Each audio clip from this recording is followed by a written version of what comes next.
नमस्कार मित्रांनो, आपण आज पाहणार आहोत what is the stock market.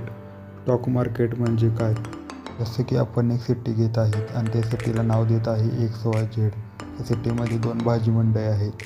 त्या भाजी मंडईमध्ये वेगवेगळ्या प्रकारच्या भाज्या विकायला ठेवलेल्या आहेत. जसं शेअर मार्केटमध्ये सिटी म्हणजे स्टॉक्स आणि 2 भाजी मंडई म्हणजे BSE आणि NSE असे 2 स्टॉकचे प्रकार होतात. बऱ्याच जणांना प्रश्न पडतो की BSE आणि NSE यातला डिफरन्स काय.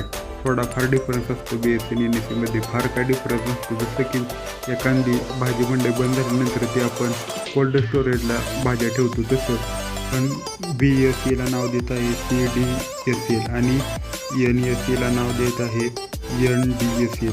म्हणजे तुम्ही पाहू शकता CDSL म्हणजे central deposit security limited and NDSL म्हणजे नॅशनल डिपॉझिट सिक्युरिटी लिमिटेड. म्हणजे एखादा स्टॉक जर बंद झाला तर आपण तो स्टॉक ह्या सेंट्रल डिपॉझिट सिक्युरिटी लिमिटेडमध्ये ठेवू शकतो. तसेच स्टॉक मार्केट म्हणजे बऱ्याच जणांना वाटतं की स्टॉक मार्केट म्हणजे काय. What is the stock market. Stock market म्हणजे जर तुम्हाला एखादी कंपनी काढायची असेल, कंपनीला 10 लाख रुपये किंवा 10 कोटी रुपये इन्व्हेस्टमेंट पाहिजे असेल, तर आपण या NSE या प्लॅटफॉर्मवर जाऊन आपल्या कंपनीचं नाव नोंदवू शकता. नाव नोंदवल्यानंतर परत काही व्हेरिफिकेशन झाल्यानंतर ते स्टॉक बाजारात येतात.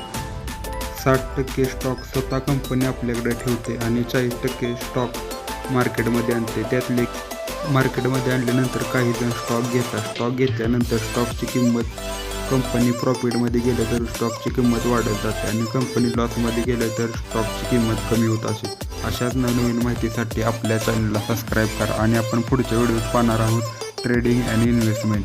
आपण बेसिकपासून ते ॲडव्हान्सपर्यंत सर्व काही शेअर मार्केट शिकणार आहोत. शेअर मार्केट सोप्या पद्धतीने शिकायचे असेल तर आपल्या पेजला सबस्क्राईब करा आणि बेल आयकॉनलाही क्लिक करा.